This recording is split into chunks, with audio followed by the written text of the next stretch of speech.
Hello, Cardinals, and welcome to our next installment of Octavia Butler's Kindred The Fight. We never really moved in together, Kevin and I. I had a sardine can sized apartment on Crenshaw Boulevard, and he had a bigger one on Olympic not too far away. We both had books shelved and stacked and boxed and crowding out the furniture. Together, we would never have fitted into either of our apartments. Kevin did suggest once that I get rid of some of my books so that I'd fit into his place. "You're out of your mind," I told him. "Just some of that book club stuff that you don't read." We were at my apartment then, so I said, "Let's go to your place and I'll help you decide which of your books you don't read. I'll even help you throw them out." He looked at me and sighed, but he didn't say anything else. We just sort of drifted back and forth between our two apartments, and I got less sleep than ever. But it didn't seem to bother me as much as it had before. Nothing seemed to bother me much. I didn't love the agency now, but on the other hand, I didn't kick the furniture in the morning anymore either. "Quit," Kevin told me. "I'll help you out until you find a better job."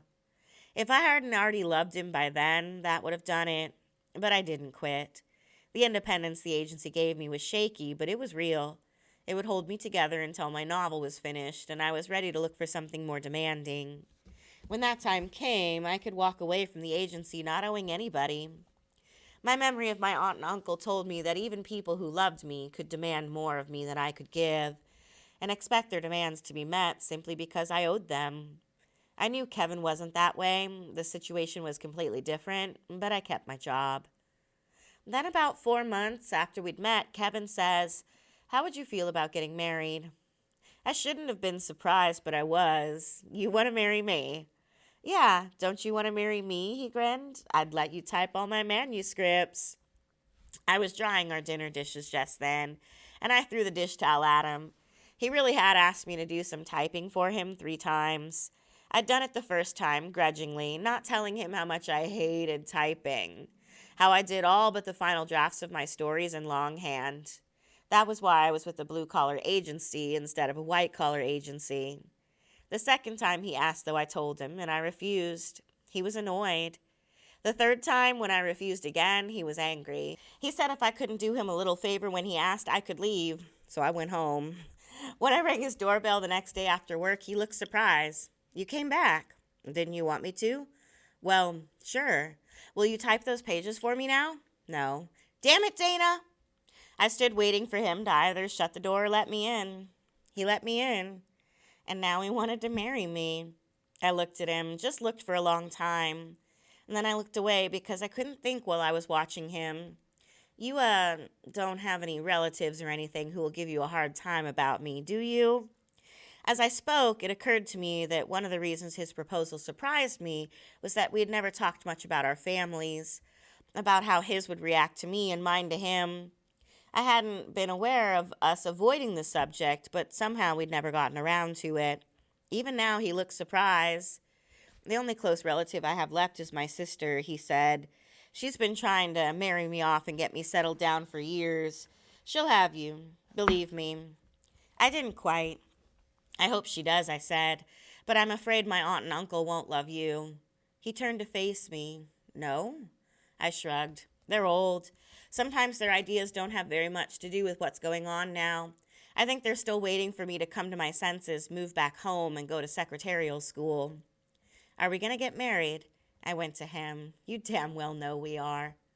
"You want me to go with you when you talk to your aunt and uncle?" "No, go talk to your sister if you want to. Brace yourself, though. She might surprise you." She did. And braced or not, he wasn't ready for his sister's reaction. "I thought I knew her," he told me afterward. "I mean, I did know her, but I guess we've lost touch more than I thought." "What'd she say?" "That she didn't want to meet you, wouldn't have you in her house, or me either if I married you." He leaned back on the shabby purple sofa that had come with my apartment and looked up at me. "And she said a lot of other things. You don't want to hear 'em." "I believe you." He shook his head. "The thing is, there's no reason for her to react this way. She didn't even believe the garbage she was handing me, or didn't used to. As though she was quoting someone else. Her husband, probably, pompous little bastard. I used to try to like him for her sake." "Her husband is prejudiced?" "Her husband would have made a good Nazi. She used to joke about it, though never when he could hear. But she married him. Desperation. She would have married almost anybody. He smiled a little. In high school, she and this friend of hers spent all their time together because neither of them could get a boyfriend. The other girl was black and fat and homely, and Carol was white and fat and homely. Half the time, we couldn't figure out whether she lived at the girl's house or the girl lived with us. My friends knew them both, but they were too young for them. Carol's 3 years older than I am. Anyway, she and this girl sort of comforted each other and fell off their diets together and planned to go to the same colleges so they wouldn't have to break up the partnership. The other girl really went, but Carol changed her mind and trained to become a dental assistant. She wound up marrying the first dentist she ever worked for, a smug little reactionary 20 years older than she was. Now she lives in a big house in La Cañada and quotes cliched bigotry at me for wanting to marry you. I shrugged, not knowing what to say. I told you so? Hardly. My mother's car broke down in La Cañada once, I told him. 3 people called the police on her while she was waiting for my uncle to come and get her. Suspicious character. 5'3" she was, about 100 pounds. Real dangerous. Sounds like the reactionary moved to the right town. I don't know. That was back in 1960, just before my mother died. Things may have improved by now. What did your aunt and uncle say about me, Dana? I looked at my hands, thinking about all they had said, paring it down wearily. I think my aunt accepts the idea of marrying you because any children we have will be light. Lighter than I am, anyway. She always said I was a little too highly visible. He stared at me. You see, I told you they were old. She doesn't much care for white people, but she prefers light-skinned blacks. Figure that out. Anyway, she forgives me for you, but my uncle doesn't. He's sort of taken this personally. Personally how? He's my mother's oldest brother, and he was like a father to me even before my mother died because my father died when I was a baby. Now, it's as though I've rejected him, or at least that's the way he feels. It bothered me, really. He was more hurt than mad. Honestly hurt. I had to get away from him. But he knew you'd marry someday. How could a thing as natural as that be a rejection? I'm marrying you. I reached up and twisted a few strands of his straight gray hair between my fingers. He wants me to marry someone like him, somebody who looks like him, a black man. Oh. I was always close to him. He and my aunt wanted kids and they couldn't have any. I was their kid. And now? Now, well, they have a couple of apartment houses over in Pasadena. Small places, but nice. The last thing my uncle said to me was that he'd rather will them to his church than leave them to me and see them fall into white hands. I think that was the worst thing he could think of to do to me. Or he thought it was the worst thing. Ah, hell, muttered Kevin. Look, are you sure you still want to marry me? Yes. I wish... Never mind, just yes. Definitely yes. Then let's go to Vegas and pretend we haven't got relatives. So we drove to Las Vegas, got married, and gambled away a few dollars. When we came home to our bigger new apartment, we found a gift, a blender, from my best friend, and a check from the Atlantic waiting for us. One of my stories had finally made it. I awoke. I was laying flat on my stomach, my face pressed uncomfortably against something cold and hard. My body, below the neck, rested on something slightly softer. Slowly, I became aware of sunlight and shadow, of shapes. I lifted my head and started to sit up, and my back suddenly caught fire. I fell forward, hit my head hard on the bare floor of the bathroom. My bathroom. I was home. Kevin? I listened. I could have looked around, but I didn't want to. Kevin! I got up, aware that my eyes were streaming muddy tears, aware of the pain. God, the pain. For several seconds, all I could do was lean against the wall and bear it. Slowly, I discovered that I wasn't as weak as I thought. In fact, by the time I was fully conscious, I wasn't weak at all. It was only the pain that made me move slowly, carefully, like a woman 3 times my age. I could see now that I'd been lying with my head on in the bathroom and my body in the bedroom. Now I went into the bathroom and turned on the water to fill the tub. Warm water. I don't think I could have stood hot or cold. My blouse was stuck to my back. It was cut to pieces, really, but the pieces were stuck to me. My back was cut up pretty badly, too, from what I could feel. I had seen old photographs of the backs of people who had been slaves. I could remember the scars, thick and ugly. Kevin always told me how smooth my skin was. I took off my pants and shoes and got into the tub, still wearing my blouse. I'd let the water soften it until I could ease it from my back. In the tub, I sat for a while without moving, without thinking, listening for what I knew I would not hear elsewhere in the house. The pain was a friend. Pain had never been a friend to me before, but now it kept me still. It forced reality on me and kept me sane. But Kevin... I leaned forward and cried into the dirty pink water. The skin of my back stretched agonizingly, and the water got pinker. And it was all pointless. There was nothing I could do. I had no control at all over anything. Kevin might as well be dead. Abandoned in 1819, Kevin was dead.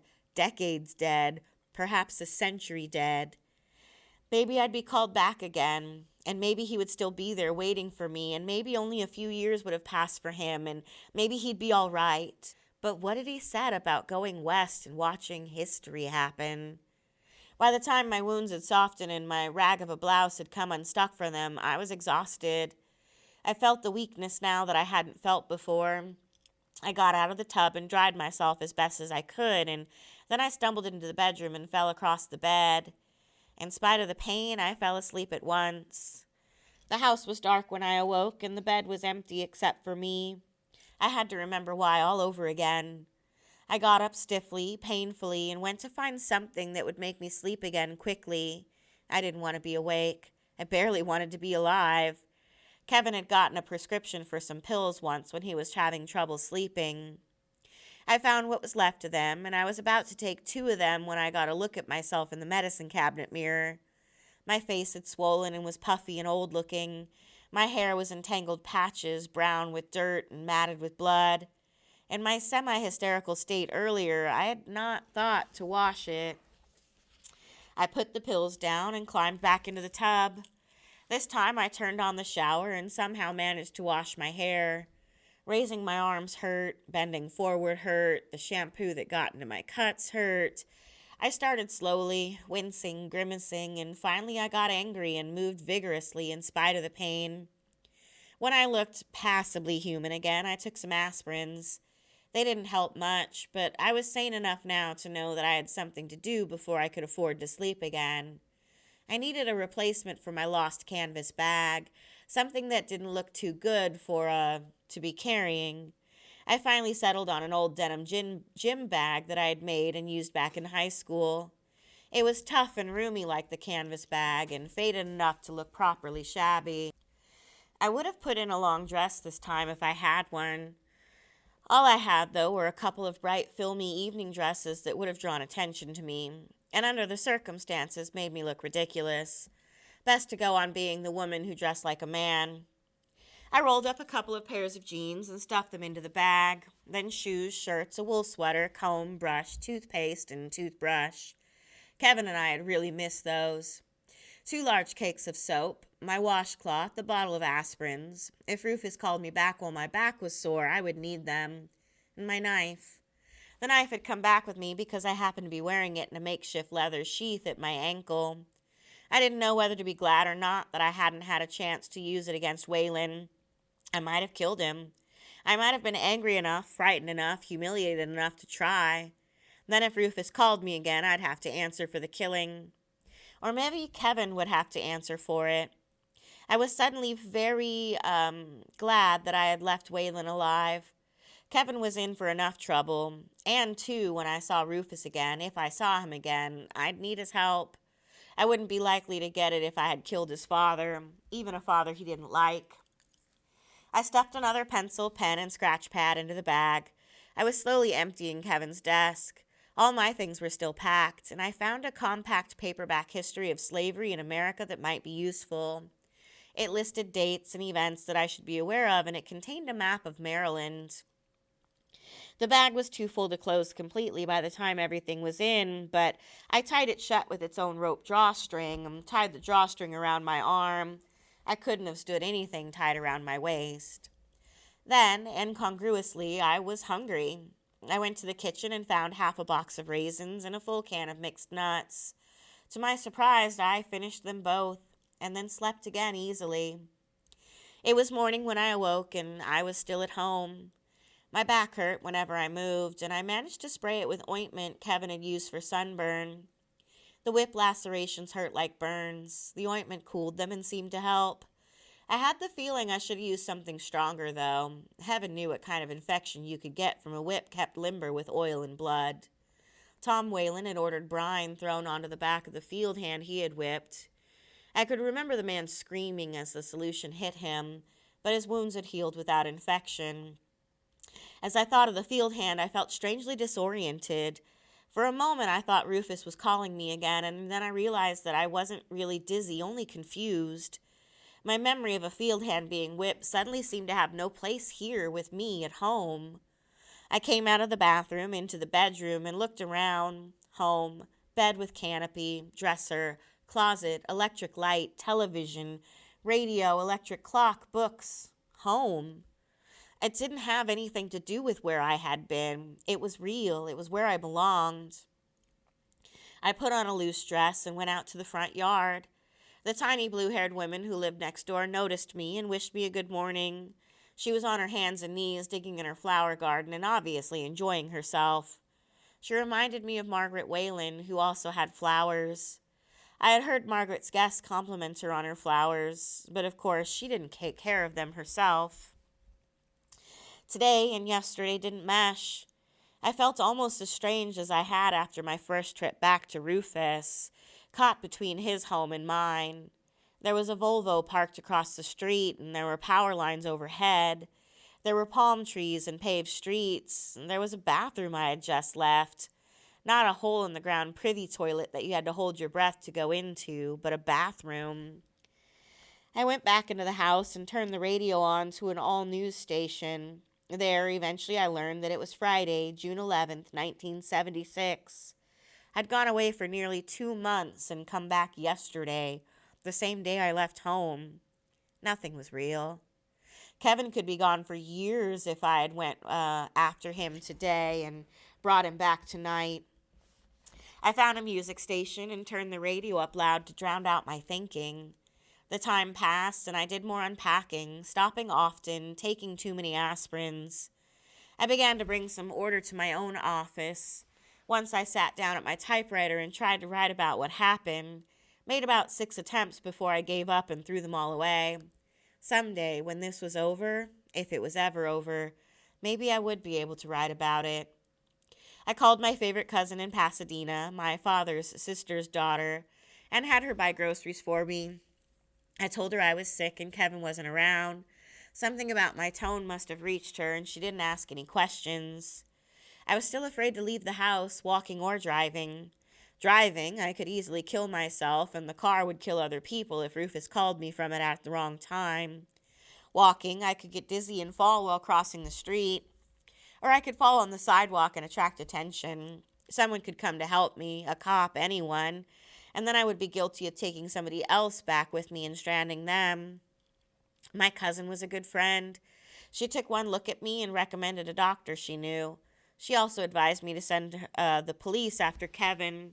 She assumed that my bruises were his work, but when I swore her to silence, I knew she would be silent. She and I had grown up keeping each other's secrets. I never thought you'd be fool enough to let a man beat you, she said, and she left. She was disappointed in me, I think. I never thought I would either, I whispered when she was gone. I waited inside the house with my denim bag always nearby. The days passed slowly, and sometimes I thought I was waiting for something that just wasn't going to happen, but I went on waiting. I read books about slavery, fiction and nonfiction. I read everything I had in the house that was even distantly related to the subject, even Gone with the Wind or part of it. But its version of happy darkies and tender-loving bondage was more than I could stand. And then somehow I got caught up in one of Kevin's World War II books. A book of excerpts from the recollections of concentration camp survivors. Stories of beatings, starvation, filth, disease, torture, every possible degradation. As though the Germans had been trying to do in only a few years, what the Americans had worked at for nearly 200. The books depressed me, scared me, made me stuff Kevin's sleeping pills into my bag. Like the Nazis, antebellum whites had known quite a bit about torture, quite a bit more than I ever wanted to learn. I had been at home for 8 days when the Disneys finally came again. I didn't know whether to curse it for my own sake or welcome it for Kevin's. Not that it mattered what I did. I went to Rufus's time fully clothed, carrying my denim bag, wearing my knife. I arrived on my knees because of the dizziness, but I was immediately alert and wary. I was in the woods, either late in the day or early in the morning. The sun was low in the sky and surrounded as I was by trees. I had no reference point to tell me whether it was rising or setting. I could see a stream not far from me, running between tall trees. Off to my opposite side was a woman, black, young, just a girl, really, with her dress torn down the front. She was holding it together as she watched a black man and a white man fighting. The white man's red hair told me who he must be. His face was already too much of a mess to tell me. He was losing his fight, had already lost it. The man he was fighting was his size, with the same slender build, but in spite of the black man's slenderness, he looked wiry and strong. He'd probably been conditioned by years of hard work. He didn't seem much affected when Rufus hit him, but he was killing Rufus. Then it occurred to me that he might really be doing just that, killing the only person who might be able to help me find Kevin, killing my ancestor. What had happened here seemed obvious. The girl, her torn dress. If everything was as it seemed, Rufus had earned his beating and more. Maybe he had grown up to be even worse than I had feared, but no matter what he was, I needed him alive, for Kevin's sake and for my own. I saw him fall, get up, and be knocked down again. This time, he got up more slowly, but he got up. I had a feeling he'd done a lot of getting up, and he wouldn't be doing much more. I went closer, and the woman saw me. She called out something I didn't quite understand, and the man turned his head to look at her, and then he followed her gaze to me. Just then, Rufus hit him on the jaw. Surprisingly, the black man stumbled backward and almost fell, but Rufus was too tired and hurt to follow up his advantage. The black man hit him one more solid blow, and Rufus collapsed. There was no question of his getting up this time. He was out cold. As I approached, the black man reached down and caught Rufus by the hair as though to hit him again. I stepped up to the man quickly. "What will they do to you if you kill him?" I said. The man twisted around to glare at me. "What will they do to the woman if you kill him?" I asked. And that seemed to reach him. He released Rufus and stood straight to face me. Who's going to say I did anything to him? His voice was low and threatening, and I began to wonder whether I might wind up joining Rufus unconscious on the ground. I made myself shrug. "You'll say yourself what you did if they ask you, right? So will the woman." "What are you going to say?" "Not a word if I can help it, but I'm asking you not to kill him." "You belong to him?" "No, it's just that he might know where my husband is, and I might be able to get him to tell me." "Your husband?" He looked me over from head to foot. "Why you go round dressing like a man?" I said nothing. I was so tired of answering that question that I wished I had risked going out to buy a long dress. I looked down at Rufus's bloody face and said, "If you leave him here now, it'll be a long while before he can send anyone after you. You'll have time to get away." "You think you'd want him alive if you was her?" He gestured toward the woman. "Is she your wife?" "Yeah." He was like Sarah, holding himself back, not killing in spite of anger I could only imagine. A lifetime of conditioning could be overcome, but not easily. I looked at the woman. "Do you want your husband to kill this man?" She shook her head, and I saw that her face was swollen on one side. "While ago I could have killed him myself," she said. "Now, Isaac, let's just get away." "Get away and leave her here?" He stared at me, suspicious and hostile. "She sure don't talk like nobody I ever heard. Talks like she been mighty close with the white folks for a long time." "She talks like that 'cause she comes from a long way off," said the girl. I looked at her in surprise. Tall and slender and dark she was, a little like me, maybe a lot like me. "You're Dana, aren't you?" she asked. "Yes, how'd you know?" "He told me about you." She nudged Rufus with her foot. "He used to talk about you all the time, and I saw you once when I was little." I nodded. You're Alice, then. I thought so. She nodded and rubbed her swollen face. I'm Alice. And she looked at the black man with pride. Alice Jackson now. I tried to see her again as the thin, frightened child I remembered, the child I'd only seen 2 months before. It was impossible. But I should have been used to the impossible by now, just as I should have been used to white men preying on black women. I had Weylin as my example, after all. But somehow I had hoped for better from Rufus. I wondered whether the girl was pregnant with Hagar already. My name was Greenwood when you saw me last, Alice continued. I married Isaac last year, just before Mama died. She died then. I caught myself visualizing a woman my age dying, even though I knew that was wrong. But still, the woman must have died fairly young. I'm sorry, I said. She tried to help me. She helped a lot of folks, said Isaac. She used to treat this little no-good bastard better than his own people treated him, and he kicked Rufus hard in his side. I winced and wished I could move Rufus out of his reach. Alice, I said, wasn't Rufus a friend of yours? I mean, did he just grow out of the friendship, or what? Got to where he wanted to be more friendly than I did, she said. He tried to get Judge Holdman to sell Isaac South to keep me from marrying him. You're a slave, I said to Isaac, surprised. My God, you'd better get out of here. Isaac gave Alice a look that said very clearly, you talk too much, and Alice answered the look. Isaac, she's all right. She got a whipping once for teaching a slave how to read. Tom Weylin was the one who whipped her. I want to know what she's going to do when we leave, said Isaac. I'm going to stay with Rufus, I told him.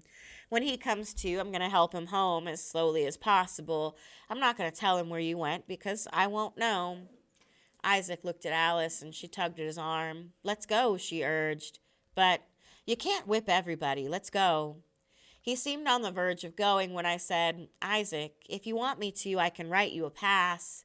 It doesn't have to be where you're really going, but it might help if you're stopped. He looked at me with no trust at all and then turned and walked away without answering. Alice hesitated and spoke to me softly.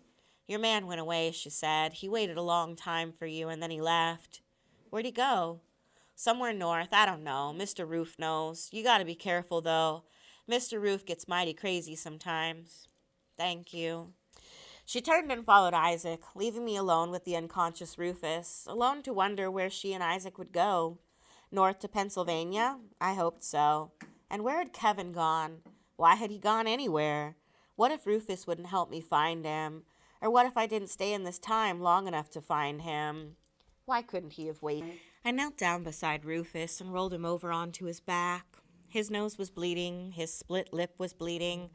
I thought he had probably lost a few teeth, but I didn't look closely enough to be sure. His face was a lumpy mess, and he would be looking out of a couple of black eyes for a while. All in all, though, he probably looked worse off than he was. No doubt he had some bruises that I couldn't see without undressing him, but I didn't think he was badly hurt. He would be in some pain when he came to, but he had earned that. I sat on my knees watching him, first wishing he would hurry and regain consciousness, and then wanting him to stay unconscious so that Alice and her husband could get a good head start. I looked at the stream, thinking that a little cold water might bring him around faster, but I stayed where I was. Isaac's life was at stake. If Rufus was vindictive enough, he could surely have that man killed. A slave had no rights, and certainly no excuse for striking a white man. If it was possible, if Rufus was in any way still the boy I had known, I would try to keep him from going after Isaac at all. He looked about 18 or 19 now. I'd be able to bluff and bully him a little. It shouldn't take him long to realize that he and I needed each other. We would be taking turns helping each other now. Neither of us would want the other to hesitate. We would have to learn to cooperate with each other, to make compromises. Who's there? Said Rufus suddenly. His voice was weak, barely audible. It's Dana, Ruf. Dana? He opened his eyes, his swollen eyes a little wider. You came back. You keep trying to get yourself killed. I keep coming back. Where's Alice? I don't know. I don't even know where we are. I'll help you get home, though, if you'll point the way. Where did she go? I don't know, Ruf. He tried to sit up, managing to raise himself about 6 inches before he fell back, groaning. "Where's Isaac?" he muttered. "That's the son of a bitch I want to catch up with." "Rest a while," I said. "Get your strength back. You couldn't catch him now if he was standing next to you." He moaned and felt his side gingerly. "He's going to pay." I got up and walked towards the stream. "Where you going?" he called. I didn't answer. "Dana, come back here, Dana." I could hear his increasing desperation. He was hurt and alone except for me. He couldn't even get up, and I seemed to be abandoning him. I wanted him to experience a little bit of that fear. "Dana!" I dug the washcloth out of my denim bag, wet it, and took it back to him. Kneeling beside him, I began wiping blood from his face. "Why didn't you tell me that's where you were going?" he said petulantly. He was panting and holding his side. I watched him, wondering how much he had really grown up. "Dana, say something." "I want you to say something." He squinted at me. "What?" I was leaning close to him, and I caught a whiff of his breath when he spoke. He'd been drinking. He didn't seem drunk, but he had definitely been drinking. That worried me, but there was nothing I could do about it. I didn't dare wait until he was completely sober. "I want you to tell me about the men who attacked you," I said. "What men? Isaac?" "The men you were drinking with," I improvised. "They were strangers, white men. They got you drinking, then tried to rob you." Kevin's old story was coming in handy. "What in the hell are you talking about? You know Isaac Jackson did this to me." The words came out in a harsh whisper. "All right, Isaac beat you up," I agreed. "Why?" He glared at me without answering. "You raped a woman, or tried to, and her husband beat you up," I said. "You're lucky he didn't kill you. He would have if Alice and I hadn't talked him out of it. Now what are you going to do to repay us for saving your life?" The bewilderment and anger left his face, and he stared at me blankly. After a while, he closed his eyes, and I went over to rinse my washcloth. When I got back to him, he was trying and failing to stand up. Finally, he collapsed back, panting and holding his side. I wondered whether he was hurt more than he appeared to be. Hurt inside, his ribs, perhaps. I knelt beside him and I wiped the rest of the blood and dirt from his face. "Ruf, did you manage to rape that girl?" He looked away guiltily. "Why would you do such a thing? She used to be your friend." "When we were little, we were friends," he said softly. "We grew up. She got so she'd rather have a buck than me." "Do you mean her husband?" I asked. I managed to keep my voice even. "Who in the hell else would I mean?" Yes, I gazed down at him bitterly. Kevin had been right. I'd been foolish to hope to influence him. "Yes," I repeated. "How dare she choose her own husband? She must have thought she was a free woman or something." "What's that got to do with it?" he demanded. And then his voice dropped to almost a whisper. "I would have taken better care of her than any field hand could. I wouldn't have hurt her if she just hadn't kept saying no. She had the right to say no. We'll see about her rights." "Oh, are you planning to hurt her more?" "She just helped me to save your life, remember? She'll get what's coming to her. She'll get it whether I give it to her or not." And he smiled. "If she ran off with Isaac, she'll get plenty." "Why? What do you mean?" "She did run off with Isaac then." "I don't know. Isaac figured I was on your side, so he didn't trust me enough to tell me what they were going to do." "He didn't have to. Isaac just attacked a white man. He's not going back to Judge Holman after doing that.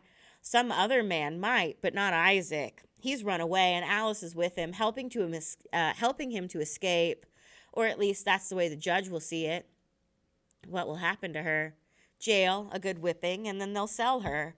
She'll be a slave. Her own fault." I stared at him.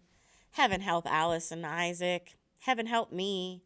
If Rufus could turn so quickly on a lifelong friend, how long would it take him to turn on me? "I don't want her being sold south, though," he whispered. "Her fault or not, I don't want her dying in some rice swamp." "Why not?" I asked bitterly. "Why should it matter to you?" "I wish it didn't." I frowned down at him. His tone had changed suddenly. Was he going to show a little humanity then? Did he have any left to show? "I told her about you," he said. "I know. She recognized me. I told her everything, even about you and Kevin being married, especially that." "What will you do, Ruf, if they bring her back?" Buyer, I've got some money. What about Isaac? To hell with Isaac, he said too vehemently to hurt, and hurt his side. His face twisted in pain. So you'll be rid of the man and have possession of the woman just as you wanted, I said with disgust. Rape rewarded. He turned his head toward me and peered at me through swollen eyes. I begged her not to go with him, he said quietly. Do you hear me? I begged her. I said nothing. I was beginning to realize that he loved the woman, to her misfortune. There was no shame in raping a black woman, but there could be shame in loving one. I didn't want to just drag her off into the bushes, said Rufus. I never wanted it to be like that, but she kept saying no. I could have had her in the bushes years ago if that's all I wanted. I know, I said. If I lived in your time, I would have married her, or tried to. He began trying to get up again. He seemed stronger now, but in pain. I sat watching him, but not helping. I was not eager for him to recover and go home. Not until I was sure what story he would tell when he got there. Finally, the pain seemed to overwhelm him, and he laid down again. What did that bastard do to me? He whispered. I could go and get help for you, I said, if you tell me which way to go. Wait. He caught his breath and coughed, and the coughing hurt him badly. Oh, God, he moaned. I think you've got broken ribs, I said. I wouldn't be surprised. I guess you'd better go. All right, but Roof, white men attacked you. You hear? He said nothing. You said people would be going after Isaac anyway. All right then, so be it, but let him and Alice have a chance. They've given you one. It won't make any difference whether I tell or not. Isaac's a runaway. They'll have to answer for that no matter what. Then your silence won't matter. Except to give them the start you want them to have. I nodded. I do want them to have it. You'll trust me then? He was watching me very closely. If I say I won't tell, you'll believe me. Yes. I paused for a moment. We should never lie to each other, you and I. It wouldn't be worthwhile. We'd both have too much opportunity for retaliation. He turned his face away from me. You talk like a damn book. Then I hope Kevin did a good job of teaching you to read. He caught my arm in a grip I could have broken, but I let him hold on. You threaten me. I'll threaten you. Without me, you'll never find Kevin. I know that. Then don't threaten me. I said we were dangerous to each other. That's more of a reminder than a threat. Actually, it was more of a bluff. I don't need reminders or threats from you. I said nothing. Well, are you going to go get some help for me? Still, I said nothing. I didn't move. You go through those trees, he said, pointing. There's a road out there not too far away. Go left on the road and then just follow it until you come to our place. I listened to his directions, knowing that I would use them sooner or later, but we had to have an understanding first, he and I. He didn't have to admit that we had one. He could keep his pride if that was what he thought was at stake, but he did have to behave as though he understood me. If he refused, he was going to get a lot more pain now, and maybe later when Kevin was safe and Hagar had at least had a chance to be born, I might never find out about that. I would walk away from Rufus and leave him to get out of his own trouble. Dana! I looked at him. I'd let my attention wander. I said they'll get their time. White men attacked me. Good, Ruf. I laid my hand on his shoulder. Look, your father will listen to me, won't he? I don't know what he saw last time I went home. He doesn't know what he saw either. Whatever it was, he's seen it before, that time at the river, and he didn't believe it then either. But he'll listen to you. He might even be a little afraid of you. That's better than the other way around. I'll get back as quickly as I can. The road was farther away than I had expected. As it got darker, the sun was setting, not rising. I tore the pages from my scratch pad and stuck them on trees now and then to mark my trail. Even then, I worried that I might not be able to find my way back to Rufus. When I reached the road, I pulled up some bushes and made a kind of barricade speckled with bits of white paper. That would stop me at the right place when I came back, if no one moved it meanwhile. I followed the road until it was dark. Followed it through woods, through fields, past a large house much finer than Weylin's. No one bothered me. I hid behind a tree once when two white men rode past. They might not have paid any attention to me, but I didn't want to take the chance. And there were three black women walking with large bundles balanced on their heads. Evening, they said as I passed them. I nodded and wished them a good evening, and I walked faster, wondering suddenly what the years had done to Luke and Sarah, to Nigel and Carrie. The children who had played at selling each other might already be working in the fields now. And what would time have done to Margaret Weylin? I doubted that it had made her any easier to live with. Finally, after more woods and fields, the plain square house was before me, its downstairs windows full of yellow light. I was startled to catch myself saying wearily, "Home at last." I stood still for a moment between the fields and the house and reminded myself that I was in a hostile place. It didn't look alien any longer, but that only made it more dangerous, made me more likely to relax and make a mistake. I rubbed my back, touched several of the long scabs to remind myself that I could not afford to make mistakes. And the scabs forced me to remember that I had been away from this place for only a few days. Not that I had forgotten exactly, but it was as though during my walk I had been getting used to the idea that years had passed for these people since I had seen them last.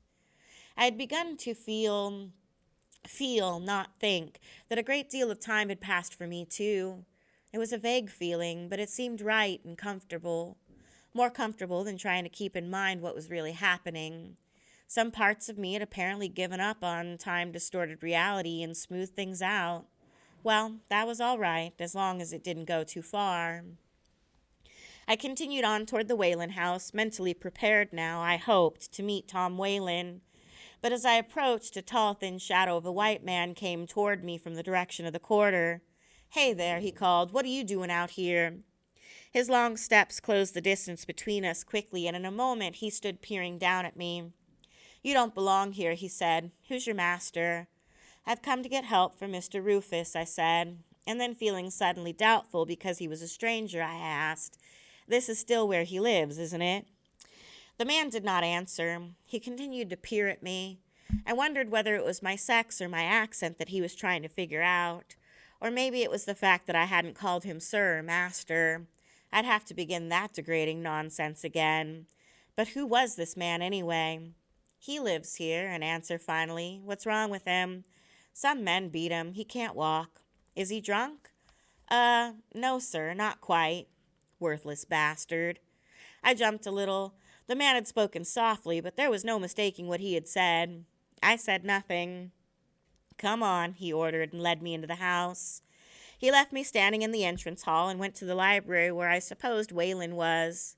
I looked at the wooden bench a few steps from me, the settee, but although I was tired, I didn't sit down. Margaret Weylin had once caught me sitting there tying my shoe. She had screamed and raged as though she'd caught me stealing her jewelry. I didn't want to renew my acquaintance with her in another scene like that. I didn't want to renew my acquaintance with her at all, but it seemed inevitable. There was a sound behind me, and I turned in quick apprehension.